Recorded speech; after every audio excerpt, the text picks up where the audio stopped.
BFM Business. C'est votre argent, Marc Fiorentino.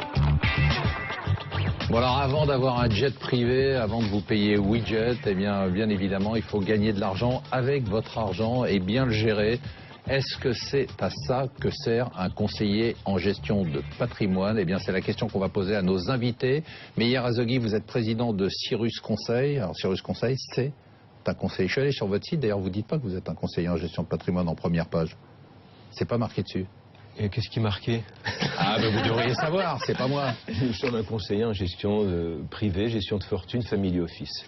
Voilà, c'est un peu plus chic. Peut-être. C'est ça, on va en parler tout à l'heure. Pascal Besboumard, vous êtes journaliste à Van Square. Vous connaissez bien ce monde des conseillers en gestion de patrimoine. J'essaye. Stéphane Fontus, vous êtes président de la CNCIF, c'est bien ça? C'est la Chambre nationale des conseillers en investissement financier. Alors on va commencer déjà pour essayer d'y comprendre, parce que déjà on dit CNCIF, conseiller en gestion de patrimoine qui n'en est pas vraiment un. Qu'est-ce que déjà un conseiller en gestion de patrimoine? Comment on définit ça? Il y a plusieurs définitions. Alors si on veut être simpliste, on dit c'est quelqu'un qui vous fait gagner de l'argent. Plus sérieusement, c'est plutôt un expert qui maîtrise plusieurs disciplines, juridiques, fiscales, financières, mais pas que, qui est également un bon communicant, qui doit avoir une capacité d'empathie supérieure à la moyenne pour aider... Un psychologue, quoi. Oui, pour aider ses clients à résoudre des problématiques patrimoniales, exprimées ou non, et l'aider grâce à son expérience, un effet miroir, à mettre en adéquation son patrimoine avec ses choix de vie, sans jugement de valeur. C'est où êtes-vous, où voulez-vous aller, je vous offre plusieurs voies. Idéalement, il est indépendant. Ça permet, au moment de la prescription, de ne pas être contraint par une offre produit réduite ou celle sur laquelle il aurait un intérêt plus important. Alors, justement, on parle d'indépendant, on parle de conseiller en gestion de patrimoine, on parle de conseiller en gestion de patrimoine indépendant, on parle de conseiller en investissement financier, un CIF. C'est quoi la différence entre tout ça? En fait, il y a un chapeau, si je puis dire, qui est le conseil en gestion de patrimoine, sur lequel il n'y a pas un texte réglementaire en tant que tel. Et en dessous de ce chapeau, il y a un certain nombre de métiers de l'intermédiation. Il y a 4 grands métiers d'intermédiation qui sont le métier d'intermédiation sur les produits financiers, sur les produits assurantiels, sur les produits, ce qu'on appelle l'IOBSP, donc tout ce qui est les intermédiaires en opération de banque. Et il y a tout ce qui est l'immobilier. Donc un CIF par rapport à un CGP, par exemple. Est-ce que tous les CGPI sont des CIF? Alors, tous les conseillers... CGPI, à mon sens, doivent avoir le statut CIF. Il n'est pas dit que tous les CIF aient l'ambition d'être CGP. D'accord. Quand on disait tout à l'heure ce que vous décriviez, ça, les gens qui nous écoutent vont se dire, bah tiens, ça, moi je peux le faire. Hein. C'est-à-dire écouter des gens, donner des bonnes idées. Il y a quand même une maîtrise des aspects juridiques, fiscaux, financiers, de marché, immobilier. Ça demande un... C'est réglementé? Ça demande quelque chose? Non, mais... Il y a un minimum, il y a un diplôme qui est nécessaire, il y a un nombre de formations. C'est une profession qui est très en avance par rapport à l'ensemble des autres conseillers dans le monde, puisque en France, depuis un certain nombre d'années, on a eu plusieurs diplômes ou formations diplômantes qui ont fait qu'aujourd'hui... Donc on s'auto-proclame pas... Ah non, il y a un enregistrement, on dépend d'un organisme de tutelle qui est lui-même contrôlé par l'AMF, c'est de plus en plus contraignant, et c'est très bien, grâce à ces contraintes, nous avons éliminé une partie de la population qui peut-être n'était pas apte à avoir cette activité globale. On ne peut pas confier le fruit d'une vie de travail à une personne qui n'en a pas les compétences, qui n'a pas l'intégrité, le casier judiciaire, vierge, etc., ce qui est le minimum. Pascal Besboumard, vous qui avez un peu de recul, puisque là ils défendent un peu quand même une corporation, est-ce que vous pensez que c'est utile un conseiller en gestion de patrimoine? Je pense que c'est utile quand on a vraiment une demande particulière et qu'on a vraiment envie d'avoir quelqu'un qui s'occupe de vous, qui vous connaisse bien, qui sache exactement ce dont vous avez besoin par rapport à un conseiller bancaire qui change tous les 3 mois et qui vous vendra surtout ce pourquoi il sera mieux rémunéré. Pourquoi c'est ça la grosse différence? Ah oui. Parce qu'aujourd'hui, naturellement, pour les gens, je dirais, c'est la banque. On rentre dans la banque, ce que vous avez décrit tout à l'heure, c'est un peu le rôle que devrait avoir un conseiller en banque. Vous dites, ils ne le font pas. Ils le font mal, en tout cas. Pourquoi ils le font mal? Parce qu'en fait, ils n'ont pas les moyens. Et puis, parfois, ils estiment que les sommes ne sont peut-être pas assez importantes. Alors qu'il faut savoir que pour un CGP, un client avec plusieurs milliers d'euros à gérer, c'est quelque chose d'intéressant. Donc, il va prendre le temps d'expertiser et de voir ce cas précis pour lui proposer quelque chose. Vraiment, ça sera du cousu main, quoi. C'est vraiment une offre particulière. Et je pense que les gens... Donc, ce que vous êtes en train de dire, c'est que c'est du sur-mesure et c'est donc du haut de gamme? Oui, c'est pour ça que les quelques milliers d'euros, je pense, que ne peuvent pas permettre à un CGPI. Si je veux être caricatural, je dirais qu'un banquier, ça gère un risque des marges de solvabilité et un risque de réputation, et ça gère moins bien un client.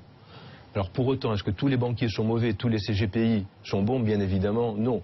Mais la liberté d'action d'un CGPI qui, encore une fois, on parle d'indépendance. L'indépendance, il y a 20 ans, elle suffisait, c'est-à-dire l'indépendance capitalistique. Aujourd'hui, ce qu'il faut, c'est les moyens de l'indépendance. Il faut des ingénieurs patrimoniaux, il faut des conseillers en investissement qui connaissent bien les marchés, il faut des fiscalistes. Donc, la différence essentielle, pour moi, je la mets dans la pérennité, dans le temps, la relation de proximité qu'il peut y avoir entre un CGPI, ou un conseiller, qui se développe de façon plus entrepreneuriale, qu'un salarié dans une banque, mais il y a de très bons salariés dans des banques. Néanmoins, il va finir dans la politique, lui. Stéphane Fontouze, combien y a-t-il de CGPI ou de CIF? Est-ce que vous avez apporté vos chiffres? Je vais vous amener nos chiffres. En fait, l'ORIAS, puisque tous les CGP ayant donc forcément le statut de CIF sont inscrits à l'ORIAS. Donc l'ORIAS, c'est le registre qui enregistre tout le monde.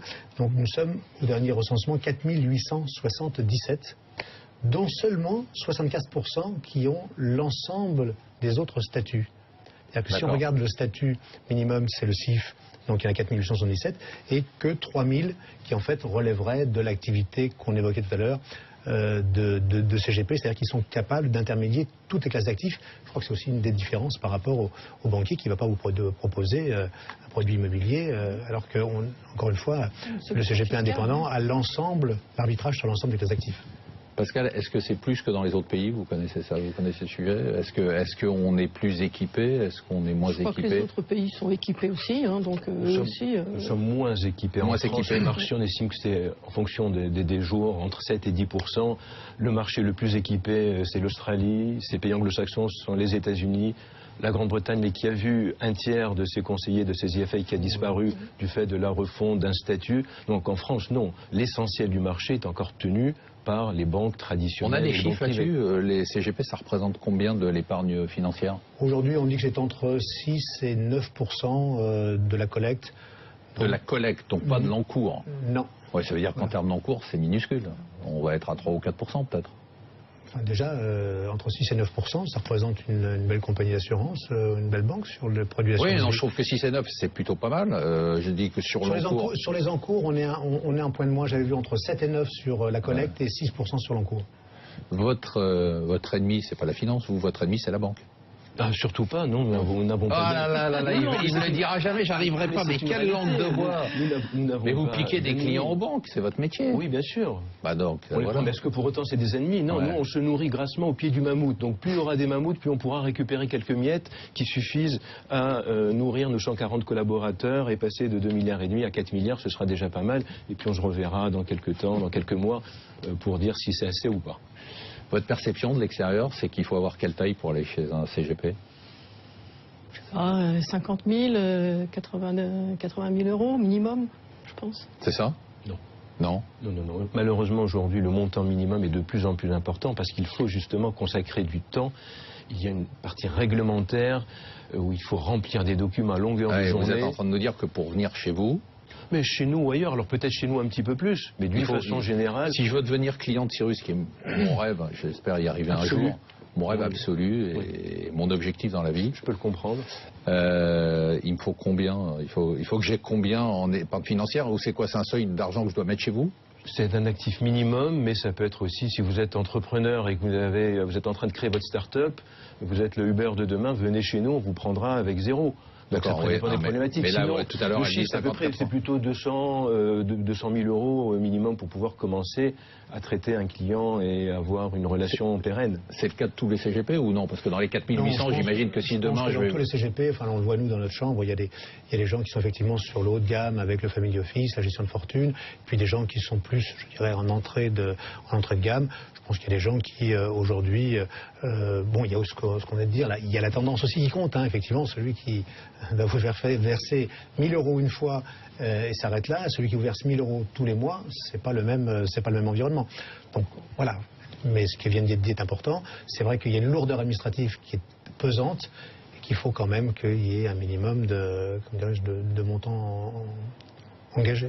Pascal, pour vous, c'est un métier qui est en développement ou c'est un métier qui est en régression ou de voie de disparition? Ça dépend aussi des marchés. Je pense que quand les marchés font la tête, les gens ont moins envie d'avoir recours à un gestionnaire de patrimoine parce que justement, ils n'ont pas envie d'y penser. Je pense que c'est un métier qui est quand même reconnu, de plus en plus reconnu. Donc je pense que si les marchés vont bien, si les marchés se reprennent véritablement, je pense que c'est une profession qui a des chances de développement. Reste le problème du commissionnement et de la façon de vivre pour... Combien ça coûte? C'est ça la question que les gens se posent, c'est bon, je vais aller le voir, bon, j'ai peut-être 200 000 ou je vais avoir un plus petit avec moins d'argent. Combien ça me coûte? Nous sommes rémunérés de deux façons, des honoraires de conseil qui sont toujours définis sur devis. Nous sommes obligés de faire une lettre de mission et de donner le montant, le coût exact, aussi bien en termes d'honoraires que par rapport au mode de rémunération. Ça, c'est quoi? C'est un truc à l'année? C'est quoi? Il y a un abonnement à l'année, puis une lettre de mission en fonction de l'étude, s'il y a une problématique lourde ou pas. Et ensuite, il y a des frais de courtage qui nous reviennent et qui sont traditionnels, qui sont, au lieu que ce soit la banque qui les perçoive, la banque nous les reverse à nous. Parce que la vraie question, c'est est-ce que ça me coûte plus cher de passer par un conseiller en gestion de patrimoine que de passer par une banque? Non. Ça, c'est sûr. Je pense que tout le monde est d'accord sur ce point. Tout le monde est d'accord. Même moins cher, effectivement, parce que les coûts de structure des indépendants sont moindres, donc en termes de frais d'entrée, parfois c'est beaucoup moins important que ce que peut prendre la banque. Alors, comment on les sélectionne? Les CGP? Oui, moi je me dis, tiens, bah, voilà, je veux me payer mon CGP, qu'est-ce que je fais? Je pense qu'il faut regarder l'expérience interroger le professionnel sur son expérience. Il y a un annuaire, il y a une liste. Il y a un annuaire. Alors d'abord, il y a des annuaires des organisations professionnelles. On regarde sur Google, on tape conseiller en gestion de patrimoine. Je dirais qu'il y a deux grandes pistes. Soit effectivement les associations professionnelles qui ont toutes l'annuaire de leurs membres, bien sûr, soit l'ORIAS, qui clairement aussi est le registre officiel France sur est-ce qu'on est en règle ou pas. Donc, puis le bouche à oreille qui marche beaucoup aussi dans cette profession. Les gens qui sont contents de leur CGP le recommandent forcément à leurs amis. Je pense qu'on peut hésiter à interroger, je dirais, un CGP, à le rencontrer, prendre un rendez-vous et de savoir effectivement s'il y a adéquation ou pas. Donc, quels sont les principaux produits justement que vous vendez? C'est extrêmement large. Il y a des produits financiers immobiliers, mais également Mais vous vendez de l'assurance vie classique? Assurance vie sous toutes ses formes, en France, au Luxembourg, de l'immobilier en direct. Immobilier en placement ou vous n'êtes pas, si je veux acheter mon appartement, c'est pas vous qui... Non, c'est pas nous pour acheter votre appartement. En revanche, si vous cherchez un bien d'exception, on peut le trouver, mais c'est également de l'immobilier de rendement pour avoir un complément pour sa retraite ou une opération de diversification sur des clubs deals qu'on va monter dans le domaine de l'hôtellerie, dans le domaine des bureaux, etc. Mais il y a également, je pense qu'il ne faut pas négliger l'aspect conseil en stratégie.